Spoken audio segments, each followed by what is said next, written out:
వీరభద్ర.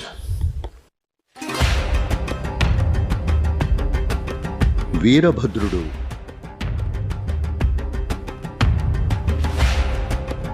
శివునిలోని ఓ చిన్న అంశం. శివుడు స్వయంగా తానే హింసాత్మక ధోరణి చేపట్టాలనుకోలేదు. కాబట్టి ఆయన తన జటాజూటంలోని ఓ పాయను తీసుకుని వీరభద్రుణ్ణి సృష్టించాడు. ఈయన వెళ్లి ఒంటి చేత్తో ఈ అన్యాయానికి కారణమైన ఆ రాజు సైన్యాన్ని తుదముట్టించాడు. Slaughtered the armies of the king who caused this injustice.